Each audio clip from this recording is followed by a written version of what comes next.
friends, today I will discuss the numerical problem on Swinburne test.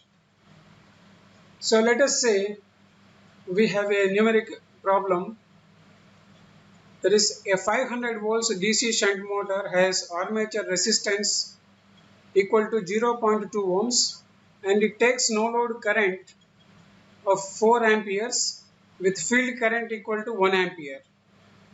If the input current equal to 20 amperes, B-bit, if the input current is 100 amperes, determine the output and efficiency of the motor. To solve this problem, the first step is we have to draw the diagram corresponding to the no load condition of the DC shunt motor. So from there, we have to write the Kirchhoff's current law equation. So from there, we have to calculate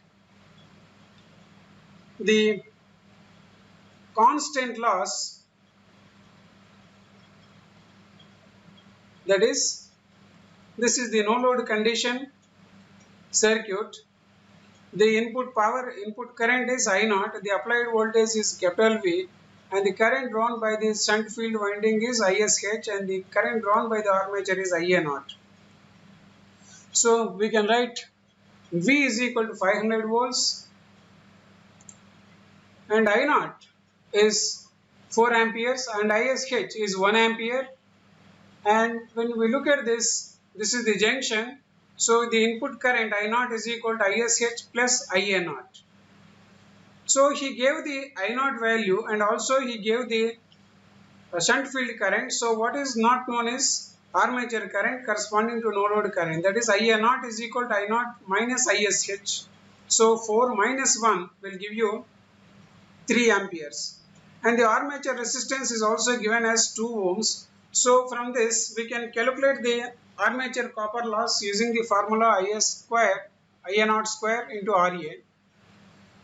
So since the constant loss is nothing but the input power minus the armature copper loss. So input power we know, that is input voltage into input current, that is V into I0. So minus copper loss, armature copper loss is nothing but IA0 square into RA. So 500 into 4 minus 3 square into 2. So we get this input power as 2000 watts minus armature copper loss as 18 watts. So we get the constant loss is equal to 1998.2 watts. This is the constant loss and it will not change with the load on the DC shunt motor. So this we have to keep in mind, and from this Swinburne test the aim is to know this constant loss. So we obtained this. So now we have to calculate what is going to happen if the armature, if the motor takes 20 amperes input current, what is the efficiency and what is the output power and what is the input power. So for this we have to draw a diagram taking the new conditions into account. So this is the shunt motor connected to a load.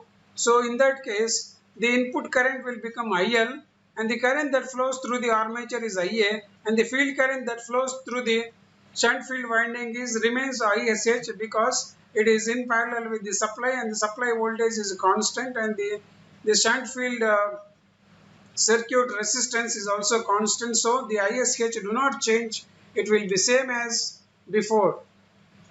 So here our aim is to calculate the armature copper loss under new conditions, and so from there we have to calculate total loss and then power input, then power output. So then we have to calculate the efficiency. So to calculate the armature copper loss, first of all we should know what is the armature current, that is IA. So apply the KCL at this junction, then we can write IL is equal to ISH plus IA. So from there we can write IA is equal to IL minus ISH, and IL is given as 20 amperes. So and ISH is 1 ampere. So 20 minus 1 will give you 19 amperes. So, and we know the input voltage is 500 volts and the input current is 20 amperes. So input power is equal to V into IL, that is 500 into 20. So we will get 10,000 watts. So we know the copper loss, we know the what is the input power, and now we calculate what is the total output power at full load condition, that is at this 20 amperes. So we know the input power and we have to calculate what is the total loss at full load. So what is the total loss? Total loss is nothing but constant loss plus armature copper loss, and whereas the input power is V into IL. So in input power we can write that is 500 into 20 minus constant power that we have already calculated under no load condition, that is 19.98 1998.2 watts plus 19 square into 2. So it will give you what is called the output power under these conditions. So that is, we are subtracting the total losses from the input power, that is from 10,000 we are subtracting 2070.4, so we get the output 7,929.6 watts. So we know the output under new conditions and we also know the input power, that is 10,000 watts. So we can calculate what is the efficiency of this motor when the input current is 20 amperes. So we can write efficiency is equal to output power divided by input power. Output power is 7929.6 divided by 10,000 into 100 will give you the efficiency in percentage, so that we are getting 79.3%. So next we take the another case. Still the machine is operating in the motor mode. So the figure still valid, that is IL is equal to IA plus ISH. So from that again we can calculate what is IA. IA is nothing but IL minus ISH. What is IL? That is input current is given as 100 amperes. So field current is 1 ampere. So we get the armature current under new load conditions is 99 amperes. So here also we have to follow that. First of all we have to calculate armature copper loss, then total loss, then power input, then power output, then efficiency. So input power is given by V into IL and the applied voltage remains same, that is 500 volts, and the input current is 100 amperes, that is given. So we get 50,000 watts as the input power. Then what is the total output of this motor under these new conditions? That is input minus total losses under these conditions. So input power is VIL minus total losses, means constant loss plus IA square RA.